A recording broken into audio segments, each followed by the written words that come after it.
most people push a lot, or push too much air over the vocal folds, and they end up straining the throat, and the throat becomes narrow. So you mentioned the feeling of when you drink coffee, the feeling of narrowness in the throat. So that's a somatic sensation that if we get perhaps nervous before we speak.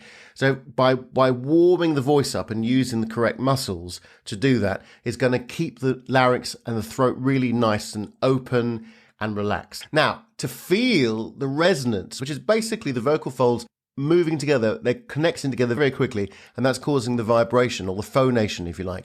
We're going to change that SH into a J. So we're going to go from a sh to a zzz. Jimmy Cannon, thank you so much for joining us on the Unnoticed Show to talk about voice and how we can get heard, literally. Jimmy, welcome. Hi, Jim. How are you? I'm okay, but I don't sound as good as you. So I'd like to know, Jimmy to Jimmy, I'd like you to tell us about voice, because you're both qualified in voice, but also you help as a voice coach, business owners, musicians, and you're a trained saxophonist. So tell us about how voice can get people noticed and what they can do to improve that. Oh, well, thank you for asking. Okay, the first thing is something that I always notice with my people I'm speaking to and my clients is obviously the sound of their voice and how they're engaging, and perhaps the difference between, can I take it off piece slightly? And what I've noticed about, we had a chat in the virtual green room earlier on, and the difference between your voice and your voice now is quite considerable. And for me, it's fascinating because before you started speaking, we were chatting about various things and really interesting. And what I noticed is that your energy was a very different type of energy to where it is now. So, for instance, when you started introducing me and introducing the podcast, etc., your energy was higher. Your pitch range was more expanded, much more dynamic. You started using it into what's called your head voice, and you were much more aware of how you sounded. So, I'd like to ask you: are you aware of that difference when you start speaking when the red light comes on, for instance? I put my radio voice on, Jimmy, and sometimes I think, and I have to say that I sometimes listen to the pre-record and the post-record, and I go, actually, why do I not sound the same before and afterwards? And what am I trying to project when somehow I go, hi, and welcome to the Unnoticed Show? And that's one of the reasons I was interested in having a conversation with you, because we all do it. We have a kind of an on-air and off-air voice. And how do we, if you like, be authentic and relevant in both circumstances? So I am aware of that. And thanks for embarrassing me slightly with. No, not at all. No, I like both. I like to have a normal, general conversation, but I think it really depends. Excuse me, I've got beeping going on. It really depends on the circumstance and the environment. So if you're pitching, you've got to sell the product. You've got to create some energy. You've got to engage with the audience. If you're on stage, you might be speaking to 500, 600 people. You haven't got a lot of time to engage with them. And it's your voice is your core instrument, if you like, to engage instantly with the audience. Now, whatever audience that might be. I think there's got to be an element of performance when you're selling, when you're pitching or you're presenting. You've got to find some variety of dynamics, of pitch, of tone of voice to express yourself and also to communicate your message, whatever that message might be. So there's got to be an element. I can't possibly, as a singer, or saxophone player, I couldn't possibly go on stage and just play like I'm playing at home, like I'm practicing noodling. So noodling, you could say, is a sort of your conversational area of things. And when as soon as we go on stage, there's a responsibility, there's a prerequisite in a way that you have to communicate with the audience. The audience, there's an expectation that your audience need and require. So how does one then, if you like, get prepared for those? Because as you say, we have our kind of offline voice, and maybe have our voice for talking to our children or to our colleagues or our business partners. And then, as you say, if it's a pitch, it's a different situation. Jimmy, how do you help people to prepare for that? Okay, so the first thing, preparing for it, if we're specifically looking at preparation, the first thing to do is to warm up the voice. So we need to get the gears in motion, get the oil moving around the engine. So there's a lot of warm-up exercises that we can go through. And I'm happy to share a couple with you right now. Yes, I think so, because I always try before I get on. And I found, for example, if I drink tea before a show, I have a lot of moisture in the chest. So now I'm just trying to drink water. If I drink coffee, it makes me a bit tight. So that too. And I love coffee. Yeah, I love coffee. And the milk, dairy is terrible. So caffeine's terrible. Dairy is terrible. Whiskey is even worse. Especially if mixed before your morning show. Thank God. Exactly. It may loosen you up, but you forget what you're saying. So Jimmy, let's do that. Let's think about, in terms of preparation, what should one do or could one do before, I guess, a Zoom call, for example, or a pitch? Yeah. Okay. There's a couple of things to do. And let me give you a couple of techniques or exercises that you can do. Water, absolutely. Hydration is key. So you've got to keep the vocal folds hydrated. Well done. And the other thing you want to do is you want to activate the vocal folds. So the vocal folds are very small. They're just under about 2 centimeters in length, and they're in your throat, in your larynx. And if you're listening, you'll be able to feel them. And we could do this now actually. If you make a sh sound. So imagine you're shushing a cat has walked into your office there, Jim. And you need to shush it away. So you need to go, shh, just do that for me. Put 2 fingers just above your Adam's apple, exactly where you are. Yeah. Okay. Yeah, perfect. So just get a nice long shh. Like a steam train. That's it. Yeah, perfect. So just get a nice long shh. That's it. Now, to feel the resonance, what we call the resonance, which is basically the vocal folds moving together, they're connecting together very quickly, and that's causing the vibration or the phonation, if you like. We're going to change that SH into a J. So we're going to go from a sh to a zzz. Just try that for me. Yeah. How does that feel? Can you feel the resonance? A lot different. Yeah. So this is one way. This isn't necessarily a way to warm up, but it's just to feel what's happening, because most people push too much air over the vocal folds, and they end up straining the throat, and the throat becomes narrow. So you mentioned the feeling of when you drink coffee, the feeling of narrowness in the throat. So that's a somatic sensation that we if we get perhaps nervous before we speak.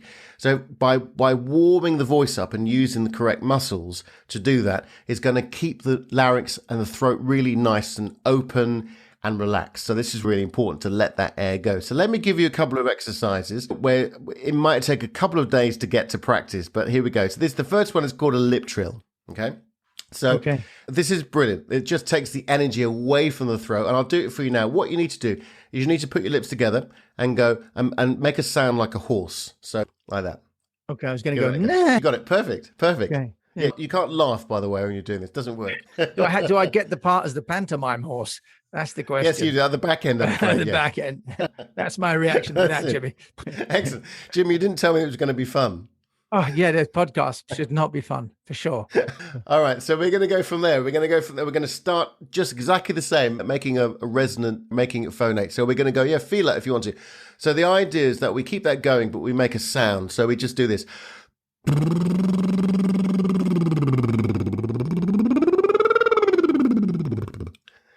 Give that a go.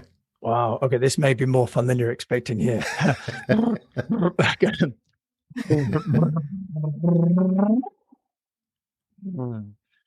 Yeah, that's great.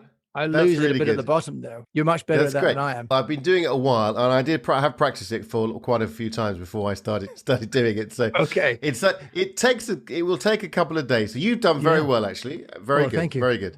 That's very good. The other thing, if you can't do that, is what's called a tongue trill. So instead of a lip trill. Now, just going back, the idea with that is that it's just you go all up, you go all the way up to the top of your vocal range and then down again. So let me just demonstrate. You start low. Oh, by the way, it can help. You could try this actually if you've got one hand free, is to put 2 fingers underneath your cheekbones near your lips and just raise the cheekbones slightly, and that tightens up the lips. Try that. Okay, now look a bit like the Joker without the makeup. That's it. Unfortunately, your sound's cutting out a little bit, which is probably the noise cancellation on your Zoom. But never mind. So I get it back. How's that feel for you? Yeah, good. No, I can feel the range and my whole face is starting to vibrate. Feels like a facial massage, actually. That's it. That's great. That's good. Talking about massage, one way of just really loosening up the jaw, loosening up the frigatives and around the area here as well. If we just take your fists and you go into the bottom of the cheekbone and give that a nice massage there, just to free up your mouth. We're just rubbing our faces here. Faces. We're not rubbing each other's faces, just rubbing our own faces, obviously. That's right. This is a virtual thing. Yeah, we're not haptic wearing suits just yet. One day, Jimmy, I'll be able to rub your face for you, but in the short term, we'll have to do. But Jimmy has a wonderful full face beard for those of you that are listening. And I do. It's difficult actually because I can't very easily demonstrate when I have to turn sideways when I talk about the throat. So there we are. The thing about what you want to do, the great thing about these is let's talk seriously now. The thing about these lip trills, tongue trills, etc. Tongue trill, incidentally, is when you make a sound like this. So you're putting the middle of your tongue to the roof of your mouth, the soft palate. Give that a go. Yeah, that's great. Well done. I don't know whether I was cancelled by Zoom again then, but a little bit. Yeah, it's okay. That's all right. So I could hear that was very good. So you might find that the tongue trill is more effective for you rather than the lip trill.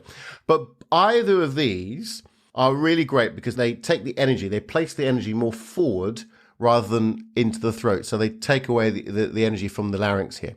So it's a great way to warm up. And I do it every time I go on stage, the wings.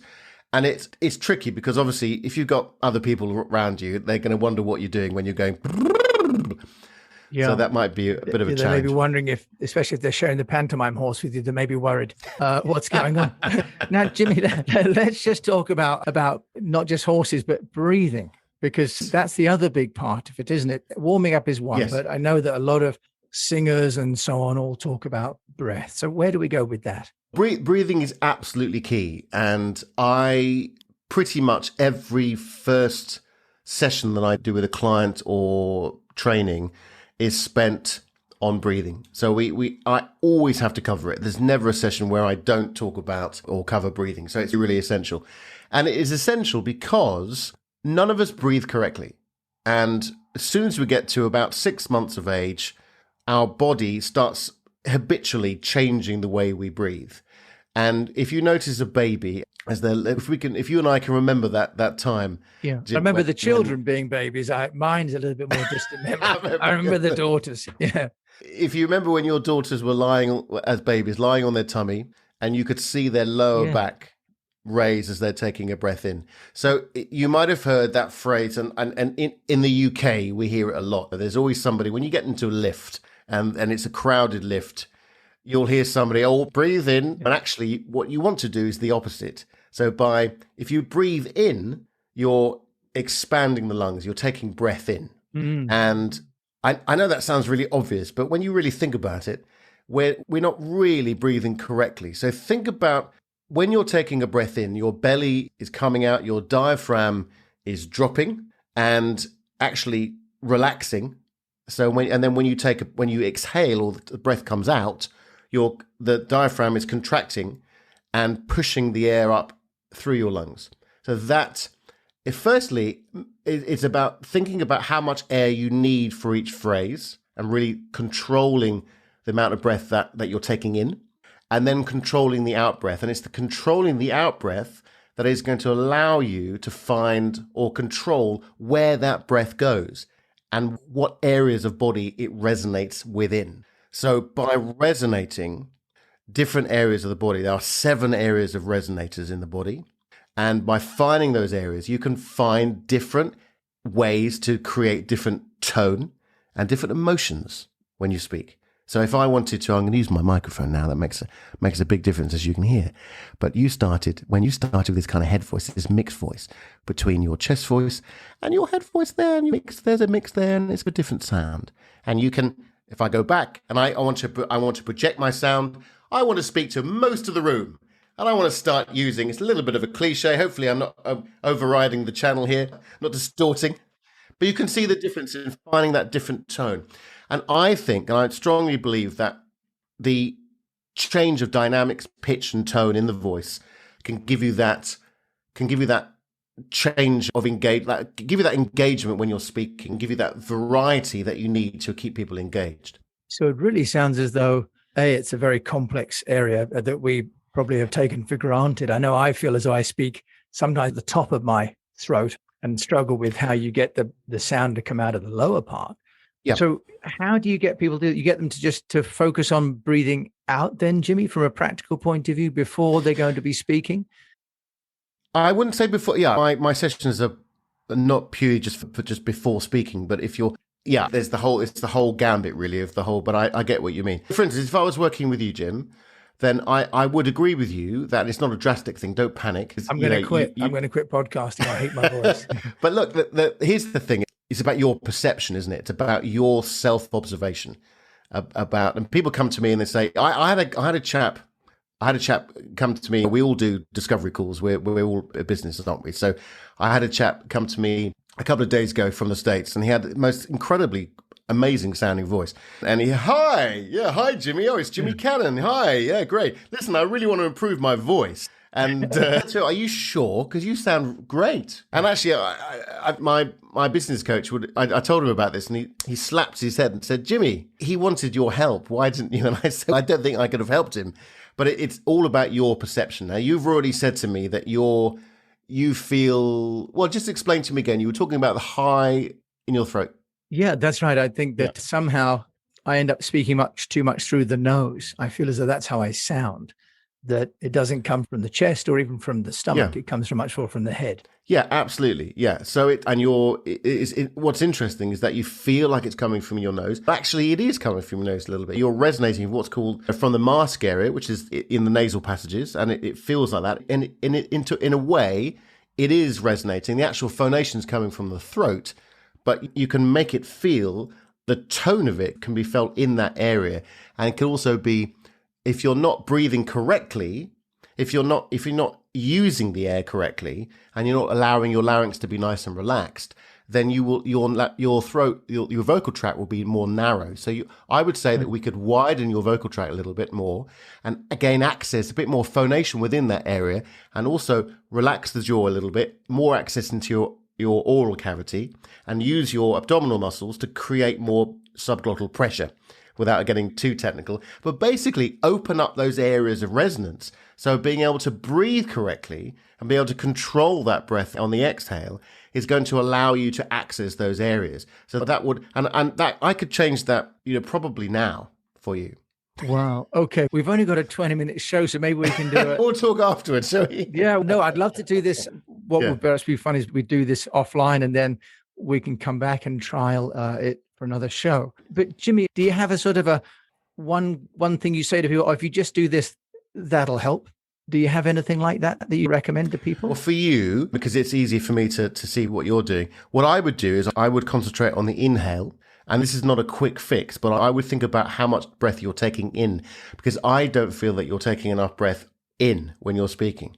So if we just quickly put your hand on your belly and take a breath in very slowly through your nose at 8 seconds. Here we go. 1, 2, 3, 4. Yeah, hold your nose.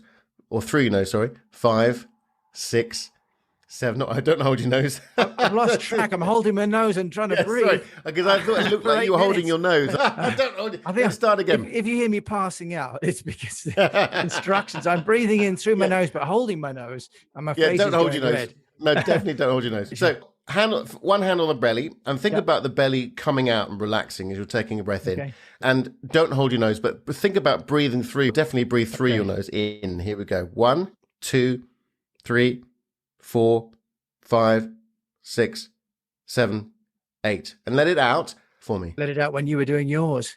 Yeah.